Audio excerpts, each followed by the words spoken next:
Hello, this is Art Gains, and today I'm going to be doing a bit of a review for the Hellboy comics by Mike Mignola.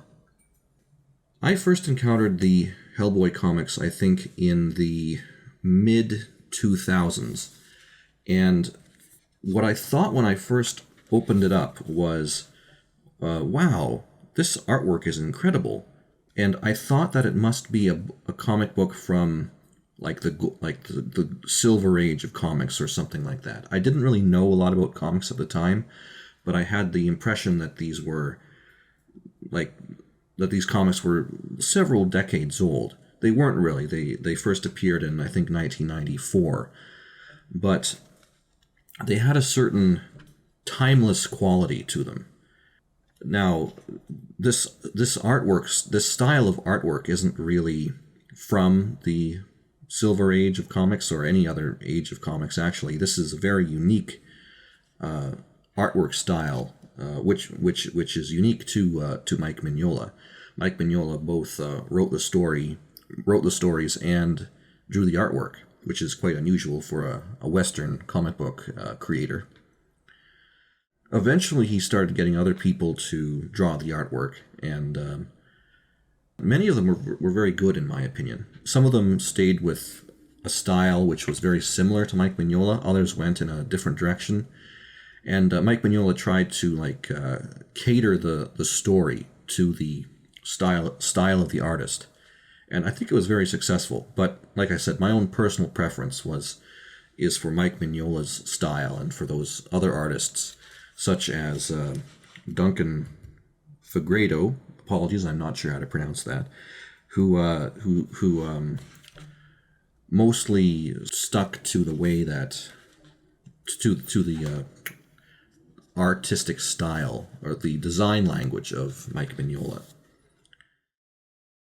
The stories have a timeless quality because they're full of literary allusions from all of history, basically, dating back to Greek and Roman myths, down to Shakespeare, and then even down into more recent times, the popular literature of the last 100 years or so.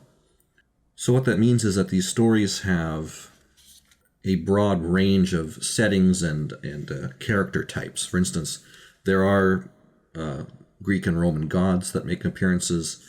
There are various creatures from European folklore, but there's also spaceships and space aliens. And as you can probably tell from some of this artwork I'm flipping through, there's also, of course, a lot of Lovecraftian stuff going on as well, with fish monsters and octopus creatures and stuff like that. The moral tone of the stories is also very good. Has a sort of old-timey feel because there's no ambiguity about the morality of the characters. The villains are villainous, the heroes are heroic. They're not perfect. They struggle with various temptations, but they overcome them. Hellboy in particular, he is occasionally tempted by his darker angels, so to speak, but he always very quickly overcomes them. It's very, very uplifting sort of story, not like a lot of the stuff you get these days. Many of the stories follow a pattern where there'll be some sort of monster or ghost or something, and Hellboy will come in and deal with the problem, whatever it is. So there'll be ghosts or vampires or werewolves or fish monsters or something, and Hellboy will show up and investigate and then punch his way to a solution. He's accompanied by a few other characters. There's Abe Sapien, who's a fish creature. There's also a girl named Liz Sherman who can light fires with her mind, and she goes well with Hellboy because Hellboy is fireproof. He can get stabbed and shot, but fire has no effect on him. These stories really speak to me because they're like a celebration of classical literature. It's just constant allusions from beginning to end. At least it gives that impression anyway. And as an artist, I can't get over how awesome Mike Mignola's style is. His composition and, well, but mostly it's the composition. Being able to draw so simply yet so clearly is a skill that is, like, I can't imagine. It's just dumbfounding how awesome this artwork is.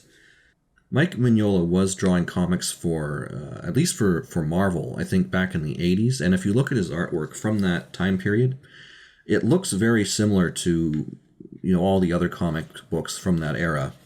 But over time, it evolved this awesome stylized quality. Just going to switch over to one drawn by Duncan Fegredo now. The Wild Hunt. The 2019 film was based partially on this one. The film was terrible, by the way. It was a travesty, in my opinion. The books are so much better than the film, particularly the 2019 version. The ones with the earlier ones were pretty good. They weren't really the same, but they were still. But they're not as good as the comic book itself. There's a tendency in a lot of modern literature to push this narrative that just because something looks scary or dangerous doesn't mean that it actually is. And that message, that theme is absolutely retarded in my opinion. It's just a load of BS. And fortunately, the Hellboy comics are very free of that idea. Generally speaking, in these stories, if something looks scary, it probably is pretty dangerous. And Hellboy isn't really an exception. He is very dangerous himself, but he doesn't go around, pining after the fact that some people don't accept him because he looks strange. That's a theme that for some reason they feel compelled to put into the movie versions of Hellboy, but it's not in the book as far as I can recall. Hellboy prefers to be alone most of the time. He's a definite loner. There's this odd thing in the comic books where when he encounters ordinary people, they just seem to know who he is, so it's not like they're, scared of his appearance or anything like that. I guess it was Mike Mignola's way of sidestepping that whole issue, perhaps. In Midsummer Night's Dream, part of the story that takes place off-screen involves the fairy queen abducting an Indian prince and replacing him with a shapeshifter. We don't really see that in the play, but the Indian prince is there, the real one. That's actually an idea from European folklore. I'm not sure where specifically that idea comes from, but it's not just something that Shakespeare came up with, at least as far as I know.